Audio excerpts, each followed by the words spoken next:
रामावतार भगवान राघवेंद्र के जन्म की अद्भुत गाथा। दशरथ नंदन राम के प्रकट होने की, अवतार लेने की गाथा। जय श्री हरि। पूज्य गुरुदेव के चरणों में बारंबार प्रणाम। रामनवमी की आप सबको हार्दिक शुभकामना। कौशल नामक प्रसिद्ध जनपद में पुण्य सलिला सरयू के तट पर अयोध्या नाम की पावन नगरी है। प्रारंभ से एक महात्मा धर्मात्मा सूर्यवंशी राजाओं की राजधानी होने का गौरव इस पुरी को प्राप्त है। इस पुरी को स्वयं महाराज मनु ने बसाया। महाराज दशरथ इस पवित्र पुरी के राजा थे। वे चक्रवर्ती सम्राट, वेदों के प्रकांड विद्वान, दूरदर्शी और महान तेजस्वी थे। धर्म, अर्थ और काम का यथोचित पालन करने वाले सत्य प्रतिज्ञ नरेश श्रेष्ठ अयोध्यापुरी का पालन करते। जैसे इंद्र अमरावती का पालन करते, उसी प्रकार दशरथ अयोध्या का। महाराज दशरथ के अपार वैभव को देखकर यक्षों के राजा कुबेर भी सकुचा जाते। महाराज दशरथ की 3 रानियां कौशल्या, सुमित्रा और कैकेयी, रूप, शील और गुणों की खान, प्रतिवता और भगवत भक्त। बहुत दिनों तक महाराज दशरथ को कोई पुत्र नहीं।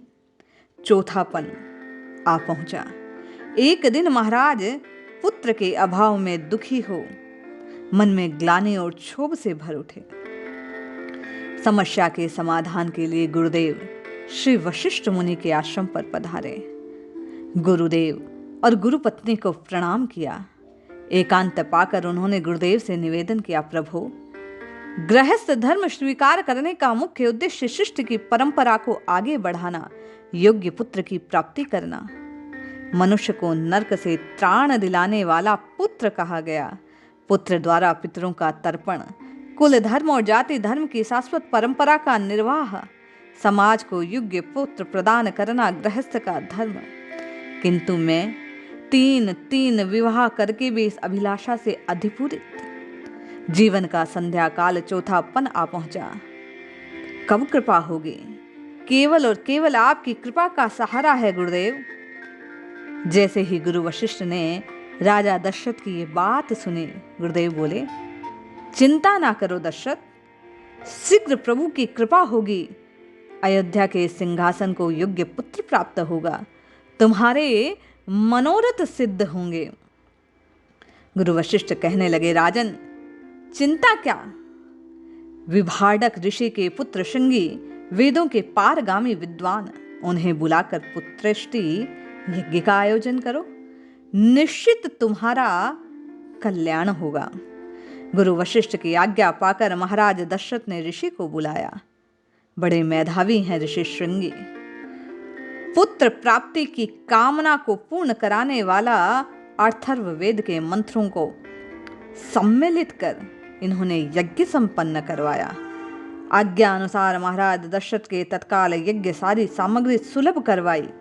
तेजस्वी ऋषि ने पुत्र प्राप्ति के उद्देश्य से पुत्रेष्टि यज्ञ का आयोजन। श्रौत विधि से अग्नि में आहुतियां डाली गई।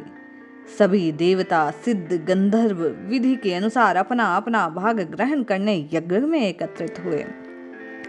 श्रृंगी ऋषि ने आहुति डालते स्वयं यज्ञ देव विशाल काय पुरुष के रूप में उस यज्ञ कुंड से प्रकट हो गए। उनकी ज्योति को देखकर सबकी आंखें चौंधिया गई। उन्होंने राजा दशरथ को देखा और कहा, राजन, ये देवताओं द्वारा निर्मित बनाई गई खीर है। अपनी योग्य पत्नियों को बराबर बांट देना, खिला देना। इसके प्रभाव से तुम्हें 4 सुयोग्य पुत्रों की प्राप्ति होगी। अग्निदेव महाराज दशरथ को खीर देकर अदृश्य। महाराज दशरथ ने अपनी कौशल्या आदि रानियों को बुलाया, यथा योग्य खीर का वितरण किया। अग्निदेव द्वारा दिए गए प्रसाद के प्रभाव से कौशल्या, सुमित्रा और कैकेयी तीनों गर्भवती हो गई। जिस दिन भगवान कौशल्या के गर्भ में पधारे, उसी दिन से मानो संपूर्ण लोकों की संपत्ति सिमटकर अयोध्या में बिखेर चुकी। चारों तरफ सुख और शांति का वातावरण। भगवान के अंश सुमित्रा और कैकेयी के गर्भ में सब रानियां शोभाशील तेज की खान दिखाई पड़ती हैं। प्रतीक्षा का समय बीतने लगा। योग, लग्न, तिथि और वार की अनुकूलता के अनुसार चारों ओर प्रसन्नता व्याप्त होने लगी। चराचर जगत को सुख देने वाले भगवान प्रकट होने वाले हैं। आज चैत्र मास के शुक्ल पक्ष की 9वीं तिथि। शीतल मंद सुगंध पवन बह रही है। नदियां स्वच्छ हो गई। देवता विमल आकाश में उपस्थित हैं। गंधर्व भगवान का गुण गा रहे हैं। देवता हाथ जोड़कर प्रभु की स्तुति कर रहे हैं। आकाश से पुष्पों की वर्षा हो रही है। सब अपने अपने धाम में। अचानक कौशल्या जी के कक्ष में प्रकाश छा जाता है। धीरे धीरे प्रकाश पुंज सिमटकर शंख, चक्र, गदा, पद्म, वरमाला में विभूषित भगवान विष्णु के स्वरूप में।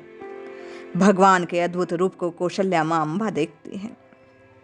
पलके गिरने का नाम नहीं लेती। एक टक प्रभु के स्वरूप को मां देखती है, होश संभालती है, हाथ जोड़ती है और प्रभु का स्तुति करना प्रारंभ करती हैं। हे मन, बुद्धि, इंद्रियों के अतीत प्रभु, मैं आपकी किस तरह स्तुति करूं?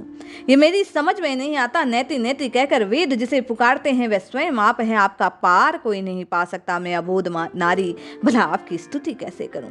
आप करुणा के समुद्र, सभी गुणों के केंद्र, आप परम कृपा के पुंज, आप भक्तों को कल्याण देने वाले, हित को प्रकट होने वाले, दिव्य स्वरूप को धारण करने वाले।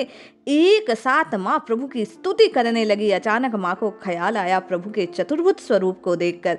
माँ कहने लगी, प्रभु अपने स्वरूप को त्याग, जो आपने हमें वचन दिया उसकी पूर्ति के लिए आप केवल एक शिशु स्वरूप में प्रकट हो जाएं, बाल लीला का आनंद दे।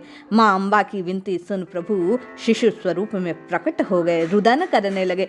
दासियों के माध्यम से प्रभु अयोध्या कौशल्या अम्बा के यहाँ पुत्र बनकर प्रकट हुए हैं। चारों ओर बधाइयां बटने लगी। महाराज दशरथ पुत्र जन्म की बात सुनकर आनंदित होने लगे।